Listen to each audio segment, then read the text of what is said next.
জঙ্গি নির্মূলে CTTC, সোয়াত, DB এবং পুলিশের বিশেষ অভিযান অপারেশন ঈগল হান্ট।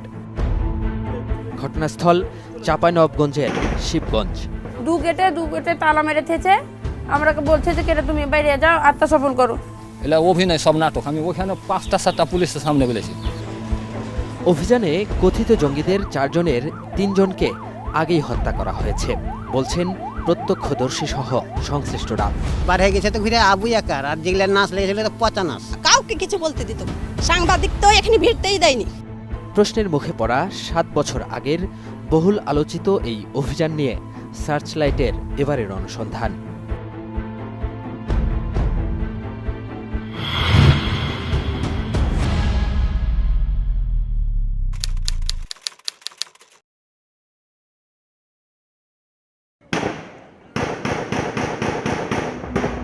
শিবগঞ্জ থানার ত্রিমোহনী শিবনগর গ্রাম।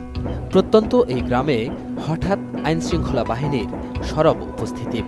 কি ঘটতে চলছে তখনও বুঝে উঠতে পারেননি স্থানীয়রা।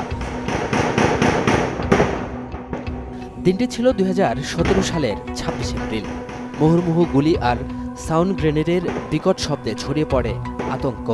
ততক্ষণে গ্রামবাসী জানতে পারেন একটি বাড়ি ঘিরে জঙ্গি বিরোধী অভিযানের খবর। নাম অপারেশন ঈগল হান্ট। এখানে 144 ধারা জারি করা হয়েছে, আপনারা আপন আপন বাড়ি চলে যান। প্রায় 40 ঘন্টার অভিযান শেষে আবুল কালাম আজাদ ওরফে আবু সহ 4 জঙ্গি নিহতের তথ্য দেয় আইনশৃঙ্খলা বাহিনী।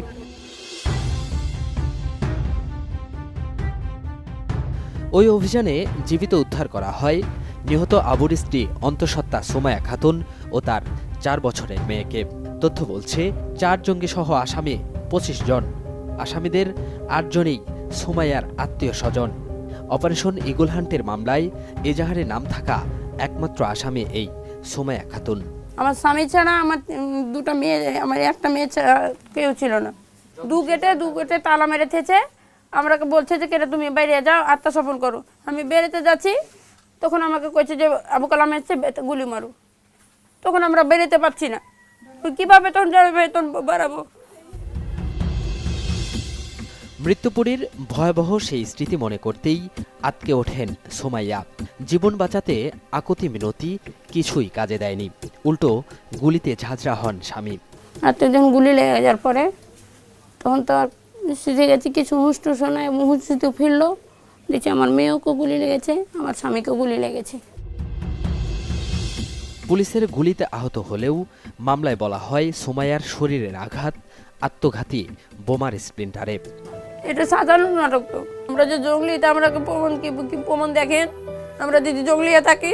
বিরাট একটা সাধারণ নাটক বাবা, সহ্য করার কিছু নাই। আজ কাউকে বলতে পারেনি এতদিন, 8 বছর ধরে। যদি আর 3টে লাশই থাকবে, তাহলে আগুন লাশটা টকটক করছে, ওই 3 জন কেন পচা বাবা বলো তো। এমন আহাজারি অনেক প্রশ্নের জন্ম দেয়, যদিও এত বছর কোনো প্রশ্ন করা যায়নি, অনুসন্ধান করা যায়নি ঘটনার নেপথ্য রহস্য নিয়েও। আল্লাহ তুমি বিচারকের মালিক, কিছু না একটা প্রমাণ করেন। দেশবাসী শুধু খালি নামাজ রোজা করি, এটাই পর্দা করেছেন, আমরা কিছু জানি না, কোনো অস্ত্র চিনি না, পাত্র চিনি না, খালি জঙ্গলি লাগালে আবু বড় জঙ্গলি। ভয়াল সেই ঘটনায় সুমাইয়ার পরিবার এখনো বিপর্যস্ত। তাদের গায়ে লেপ্টে আছে জঙ্গি তকমা। তবে ভয় ডর উপেক্ষা করে মুখ খুলছেন অনেকেই। এটা সাজানো নাটক। এখন আমরা মুখ খুলতে পারিনি কিনে, যে মুখ খুলতে গেলে আমরা কবে জঙ্গি কহে, যেমন ওকে ধরেছে মেরেছে, ওর আমরা জঙ্গি করে ধরে মেরে নিয়ে যেত। আমার জানা মতো সে লোকটা ভালো ছিল। দোষ একটাই, ওই যে দাড়ি টুপি থাকে, এই নামাজ পড়তে, এটাই খালি। ও তো একটা ধনের ব্যবসা করতো, দাড়ি ছিল, নামাজ পড়তো, আর কি থাকবে ওর। ওর বাড়িকে সকাল মগরব থেকে আসর পর্যন্ত ঘিরে থেকে গুলি করে মারছে। ওর কাছে কোনো বাড়তে কিছু পাওয়া গেছে দেখতে পারো সরকার? কাউকে কি ভিড় তো দিলে, কাউকে কি দেখাইলে যে এটা অমুক, এটা অমুকের লাশ তোমরা দেখো, এটা তো সরকার দেয়নি করতে। আগে কোনো মামলা মোকদ্দমা ছিল না। উনি মশলার ব্যবসা করতো, বাজারে যাইতো, বিক্রি করতো, আসতো, মানে খুব ভালোভাবে চলাফেরা করতো সবার সাথে, কারোর সাথে কোনো ঝামেলা ছিল না, কোনো কিছু ছিল না, 5 ওয়াক্ত নামাজ পড়তো। এই তো, খুব সুন্দর মানুষ ছিল। সম্পূর্ণটাই সাধারণ নাটক, না হলে পরে কেন এরকম হবে। সেদিন বাড়িতে স্বামী সন্তান সহ অবস্থান করছিলেন সুমাইয়া। তাহলে বাকি 3টি লাশ কোথা থেকে এলো, সেই প্রশ্নের উত্তর খুঁজবে টিম সার্চলাইট। এখন যাকে দেখছেন তার নাম Hafizur Rahman Hasan, operation eagle hunt মামলার চার্জশিটভুক্ত 15 নম্বর আসামি। লেখালেখির পাশাপাশি ঢাকায় একটি সংবাদ মাধ্যমে কাজ করতেন হাফিজুর। 2017 সালের 17 এপ্রিল অফিসে যাওয়ার পথে বায়তুল মোকাররম এলাকা থেকে গুম হন। অপারেশন ঈগল হান্ট অভিযানের 10 দিন আগে তুলে নেয়ার পর থেকে গুম ছিলেন প্রায় 3 মাস। আমি যে সময় গুম অবস্থায় আছি ওই সময় আমাকে গ্রেপ্তার দেখাচ্ছে আমি এই মামলা নাকি আসামি, এবং আজ অবধি এই মামলায় আমি ঘানি টানতেছি। হাফিজুরের বিরুদ্ধে আগে কোনো জিডি অভিযোগ কিংবা মামলা ছিল না, তারপরও কেন গুম হলেন? উত্তর খুঁজতে গিয়ে জানা গেল তার বাবা ছিলেন জামায়াত সমর্থক। চাপায়ে রাখলো, এখানে রাখার পরের দিন সকালে আমাকে চাপায়ের একটা মামলায় জড়িয়ে দেয়। পরবর্তী শুনলাম যে সেটা হচ্ছে ঈগল হান্ট। এখানে আমাকে সন্দেহজনক হিসাবে তারা আমাকে দেখাই দিল যে আমি এই মামলার নাকি আসামি। হাফিজুর নিখোঁজের ঘটনায় জিডি ও অপহরণ মামলা করেছিল পরিবার, কিন্তু মামলা তুলে নিতে বাধ্য করে পুলিশ। ঈগল হান্ট সহ সব মিলিয়ে 5 মামলার আসামি হাফিজুর জেল খেটেছেন 3.5 বছর। বাজার থেকে ধরে একবার সোনা মসজিদ থেকে নিয়ে চলে গেল, 12 দিন গুম করে থেকে। কখনো কোর্ট কাচারির বারান্দা মারাননি ত্রিমোহনী শিবনগর গ্রামের কৃষক আবু বকর। ছিল না কোনো মামলা বা অভিযোগও, অথচ তিনিও ঈগল হান্ট মামলার আসামি। বেঁচে আছেন রাষ্ট্রবিরোধী জঙ্গির তকমা নিয়ে। প্রায় 1.5 বছর ছিল, জামিন হেবার গেটে পা ফেলতে পারিনি, ফের ধরে ফের 12 দিন গুম।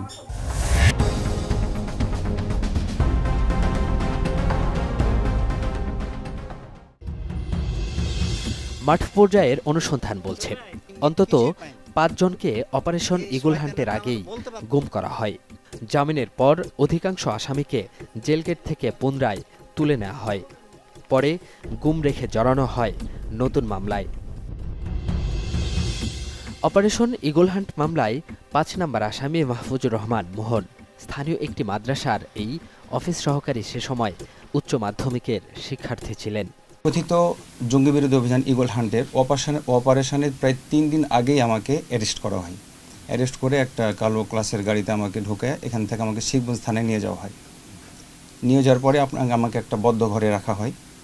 আমি আসলে বাইরে কি ঘটে যাচ্ছে আমি কিছুই জানতাম না। প্রায় 2-3 দিন পরে আমাকে ওখান থেকে মানে শিবগঞ্জ থানা থেকে আবার একটা কালো গাড়ির মাইক্রোতে করে নিয়ে তারা আমাকে ঢাকার মিন্টো রোডে নিয়ে যায়, তাদের ডিবি কার্যালয়ে, এবং ওখানে আমাকে কয়েকদিন প্রায় 20 দিন মতো আটকে রাখে। মোহনসহ অভিযুক্তদের বাংলা ভাই ও সিরিয়ার নেতা আবু বকর বাগদাদির অনুসারী হিসেবে উপস্থাপন করেন তদন্ত কর্মকর্তা। যদিও সিরিয়া তো দূরের কথা, অনেকের পাসপোর্টও নেই, কোনো দেশও ভ্রমণ করেননি। হাবিব স্যার আমাকে বলল যে আমি যে বিষয়গুলো বলছি যে এই নামগুলো লেখা আছে এবং এরা তো এদের সাথে তোমার মিটিং করতে, সেই বিষয়গুলো যদি তুমি স্বীকার করো তাহলে আমি তোমাকে কিছু বলবো না, নাহলে তোমাকে আস্ত আমি রাখবো না। স্পর্শকাতর এবং গুরুত্বপূর্ণ একটি অভিযানের নামে কিভাবে নিরীহ মানুষের জীবন নিয়ে খেলা হয়েছে তার আরেক নমুনা চাঁপাইনবাবগঞ্জ জেলা ছাত্র দলের সিনিয়র সহসভাপতি শেতাউর রহমানের পরিবার। শেতাউর রহমানকে না পেয়ে পুলিশ তার ভাই মিজানুর রহমানকে তুলে নিয়ে যায়। ঘটনাটি 2016 সালে। আইনশৃঙ্খলা বাহিনী ঈগল হান্টে নিহতদের একজনকে শেতাউরের ভাই মিজানুরের লাশ বলে দাবি করে। আপনারাই বিষয়টা দেখেন, 8 মাস আগে আমার ভাইকে দিনে প্রকাশ্যে ধরে নিয়ে এলো, 8 মাস প্রশাসনের নিয়ন্ত্রণে রাখলো, হেফাজতে রাখলো, 8 মাস পর বলে জঙ্গলি আস্তানায় মারা গেছে। আমার ভাইয়ের লাশ দেয়নি, ওরা মৌখিকভাবে বলেছে তোমার ভাই মারা গেছে, কিন্তু আমার ভাই মারা গেছে না জীবিত আছে আমরা এখন পর্যন্ত কোনো ডকুমেন্ট পাইনি। এখানেই শেষ নয়, মিজানুরকে তুলে নেয়ার মাস কয়েক পরই আরেক ভাই রেজাউল করিমও একই পরিণতির শিকার হন। রাজশাহী বিশ্ববিদ্যালয়ের MBA শিক্ষার্থী রেজাউল তখন থেকেই নিখোঁজ। আমরা সবাই অসহায়, একের পর এক 2টা ভাই হারা, আমার মা হারা, বাড়িতে আমার কোনো সুখ নাই। আমার আব্বাটা বিষণ্ণতর অবস্থায়, কখনো সুস্থ কখনো অসুস্থ। ত্রিমোহনী শিবনগর গ্রামের সেই বাড়ি, যে বাড়িটিতে 2017 সালের 26 এপ্রিল চালানো হয় জঙ্গি বিরোধী অভিযান অপারেশন ঈগল হান্ট। মনে করেন যে ফজরের সময় সকালবেলা তো সবাই বের হবে, এমন সময় শিকলি দিল সবাকে ঘরে বন্দি করে দিয়ে, তারপরে তখন সকালবেলা তখন ওরা শিকলি ঘুরছে, তখন কচ্ছে আপনারা বাইরে চলে যান, এখানে থাকলে সমস্যা হবে। আমাদের অনুসন্ধানের একটি সূত্র ধরিয়ে দিলেন পিঙ্কি খাতুন নামের এই গৃহবধূ। আপনারা শুধু প্রমাণ পাইবেন যে দেখেন ওর বাড়িতে গুলি লেগে আছে, কিন্তু বাড়ির ভিতর থেকে যদি গুলি বের হয় তো পাশের বাড়িতে লাগবে কিনা, কি কোনো ওর অফিসারের কোনো ক্ষতি হইবে? কারো কিছুই হয়নি। আমরা এমন একজনকে খুঁজে পেয়েছি, পুরো অভিযান যার চোখের সামনে ঘটেছে। গৃহিণী সাথী আক্তারের বাড়ি ঘটনাস্থল থেকে মাত্র 200 ফিট দূরে। আমাদের বাসায় ছিল, তো আমি ওদেরকে বলছি যে আপনারা এভাবে গুলি মারছেন কেন, ভিতর থেকে তো কোনো গুলি আসছে না যে আপনারা গুলি মারবেন। তো আমি বলছি ভাবি আপনি চুপ করে থাকেন। আমি কেন চুপ করে থাকবো, একটা মানুষ যদি ওদিক থেকে গুলি মারে আবার এদিক থেকে দুদিক থেকে গুলি মারে তাহলে তো ধরে নিয়ে হবে, ক্ষতি হবে বাইরকার, এদিককার কোনো ক্ষতি নাই। সেদিন একমাত্র তিনি অভিযান স্থলের কাছাকাছি ছিলেন। খাবারের ব্যবস্থা করতে তাকে রেখে দেয় আইনশৃঙ্খলা বাহিনী। তবে পুরো অভিযানে যা দেখেছেন তা নিয়ে সন্দেহ তৈরি হয়। কারেন্ট চলে গেছিল, তো কারেন্ট ছিল না, জেনারেটরের সাহায্যে কারেন্ট করলো। তো ওই যে লোকগুলো আসছিল 3 জন, ওরা বললো ভাবি এমন গন্ধ লাশগুলা জ্বালিয়ে এলো হাসপাতাল থেকে দিয়ে ভরলো, মানে ওদেরকে বলতে দিবে না, কাউকে কিছু বলতে দিত। সাংবাদিক তো এখানে ভিড়তেই দেয়নি। ছাদের উপরে উঠে আমি দেখছি, তোমরা বলছি যে এভাবে যে লাশটা বের করলেন, তো লাশটা কি এখনকার লাশটা যে পচা, কোনটা বের করছেন? ওখানে কেউ ছিল না, বলছে না আছে ভাবি, আমি যে ওটা পচা লাশ বের করছেন। সেই অপারেশনের আরেকজন প্রত্যক্ষদর্শীকে খুঁজে পেয়েছি, মাঝবয়সী নেফর রহমান। ফজরের নামাজ পড়তে মসজিদে যাচ্ছিলেন, হঠাৎই থমকে যান আইনশৃঙ্খলা বাহিনীর তৎপরতা দেখে। আমি বলছি যে আচ্ছা কিসের জন্য এত মানে উত্তেজিত আপনারা করছেন, এত প্রশাসন কিসের লেগে? বলছে যে ওই বাড়িতে জঙ্গলি আছে। কিসের জঙ্গলি আছে? একটা আবু বলে ছেলে আছে, জঙ্গলি ফের কিসের আছে? পেঁয়াজ রসুনের ব্যবসা করে, কিসের জঙ্গলি আছে? তো আপনারা এত গালা প্রশাসন ওকে বাহির করেন না, আর অথচ গোলাগুলি করছেন। ওরা বলছে যে না ভেতর থেকে অভিযান চালাইছে। কিসের অভিযান চালাইছে আপনারা ওইটা জানতো? আমি ওকে কান ধরে টেনে আসছি। বলছে না আপনাকে আপনি মৃত্যুর ইয়াতে যাবেন, ওখানে মরতে, ওখানে খুব অস্ত্র নিয়ে বসে আছে। আমি কিচ্ছু নাই ওখানে অস্ত্র। বলছে না অস্ত্র আছে। আমি এটা অভিনয়। তখন যাই আপনি চুপ। সাথী আক্তারের মতো নেফর রহমানের মুখেও একই বর্ণনা, অর্থাৎ ঘটনাস্থলে যে কথিত 4 জঙ্গির মৃত্যুর কথা বলা হয়েছে তাদের 3 জনের মৃতদেহ বাইরে থেকে আনা হয়েছে। ওইলা পচা লাশ আমি ওইখান থেকে দেখেছি, গাড়িতে করে রেনে ঢুকালছি।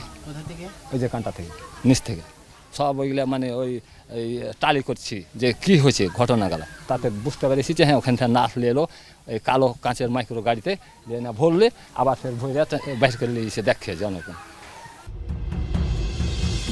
অপারেশন ঈগল হান্টের 1 বছর পর অভিযোগপত্র দেয় পুলিশ। তথ্য বলছে মামলায় 32 সাক্ষীর 21 জন পুলিশ, 9 জন নিরপেক্ষ সাক্ষী। চূড়ান্ত চার্জশিট থেকে বাদ দেয়া হয় অভিযানে নিহত আবুসহ কথিত 4 জঙ্গি সদস্যের নাম। ফিরছি আরও একটা বিরতির পর।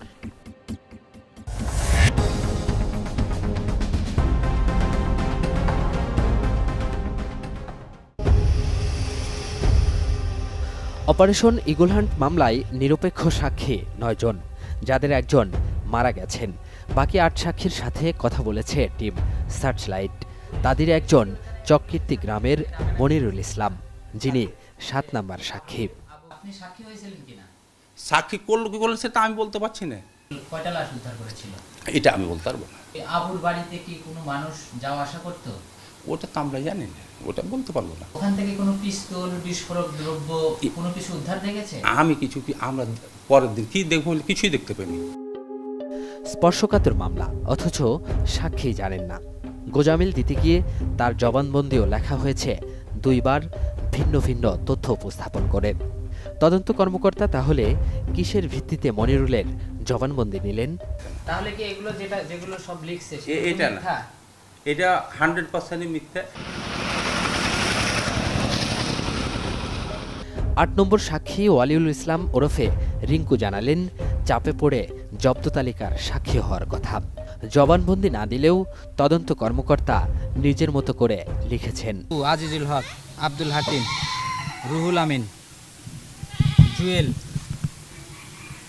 ওরফে ইসমাইল, সোহেল রানা, এই যে নামগুলো বললাম তাদেরকে আপনি চিনতেন, মিটিং করতে দেখছেন? পুরোটাই মিথ্যা, এটা কোনো ঘটনাই না। এরা যেটা যেভাবে পারছে সেটা সেভাবেই মিলায়া জুলায় একটা কাহিনী তৈরি করেছে। বিষয়টি স্পষ্ট হতে ইগলহান্ট মামলার অন্যতম আসামি হাফিজুর রহমান হাসানকে রিঙ্কুর মুখোমুখি করি। এই লোকটাকে চিনেন? না, এই ভাইয়ের সাথে সেভাবে কখনো দেখা হয়নি। ওনার নাম কি? ওনার নাম কি? ওনার নামও জানি না।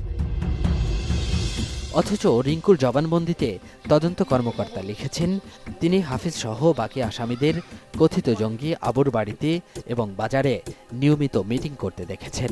কথা বলেছি বাকি সাক্ষীদের সাথেও। ওরা বলছে যে মা আছে, জঙ্গলি আছে, মেলায় আছে, তো কই ঘুরে তো আবু একাই বাড়ি গেছে, তো ঘুরে আবু একার। আর যেগুলো নাচ লেগেছিল তো পচা নাচ, তা জিন্দা নাচছে যদি আপনার একদিনে তো পচা হবে না। ভিতর থেকে কোনো আওয়াজ আসেনি আপনার, না ছুটেনি। আবুকে দেখেছি আমি, মেরেছি আমি এক ব্যক্তিকে দেখেছি, কিন্তু 4 ব্যক্তি দিয়ে যা থাকে লেখা আছে সেটা আমি দেখিনি, সেটা আমি বলতে পারবো না। এই হানার কোনো সাক্ষী টাক্ষী দিব কি বা দিয়েছি আমি জানাই এই সম্বন্ধে না, কোনো কথা নেই। পুলিশ কি আপনাকে বলছিল যে আপনি সাক্ষী? না না, কিছু বলেনি, কিছু বলেনি পুলিশ। পুলিশ আমাকে কোনোটা জিজ্ঞাসা করেছে কিংবা আমাকে সাক্ষী টাক্ষীটা ওটা কোনো ই করেনি। সাজানো হবে, তাছাড়া তো আপনার আবু তো আমার নিজস্ব এলাকার ছেলে। 1টা 2টা 3টে, তো ওদের মানে এদিক থেকে কিছুই নাই, বুকে শুধু মানে বুলেট প্রুফ খালি ছিল আর কি, জ্যাকেট দুজনার, কিন্তু এদিকে কিছুই ছিল না খবর। কিন্তু এত যে দুর্গন্ধ, জ্যাকেটে কি বুলেটপ্রুফ? না আমি রক্ত টক্ত দেখতে পারি, ভিতরে কোনো অস্ত্র টস্ত্র কিচ্ছু ছিল না ভাই। এ গেটে পুলিশ, ও গেটে পুলিশ পাহারা দিয়ে থেকে গেছে। কি যে করেছে না করেছে আমি কিছুই বলতে পারবো না। অপারেশন ইগলহান্টে ব্যবহার করা অ্যাম্বুলেন্স দুটির চালককেও খুঁজে বের করেছে টিম সার্চলাইট, যাদের দুজনই অভিযানে দেখানো মরদেহ নিয়ে প্রশ্ন তুলেছেন। কি ধরনের লাশ, কত বড় লাশ এটা আমরা দেখতে পাইনি, বুঝতে পারিনি কি অবস্থায় ছিল, কিন্তু দুর্গন্ধটা ছিল। দুর্গন্ধ ছিল ভালোই, মানে গাড়িতে যখন আমরা নিয়ে আসি যথেষ্ট দুর্গন্ধ ছিল। ক্যামেরায় বক্তব্য না দিলেও একই রকম কথা বলেছেন ময়নাতদন্তকারী চিকিৎসক ডাক্তার ইসমাইল হোসেন। 3টা তো ওগুলো একদম ছিন্ন ভিন্ন এবং ওগুলো বম বাস্ট হয়ে করা, এবং ওটা কয়েকদিনের পুরাতন। ওই 3টাতে দুর্গন্ধ ছিল, ওই আবুরটাতে ছিল না। ওর লাস্টটাই তো খালি মানে ছিল, তাজা ছিল।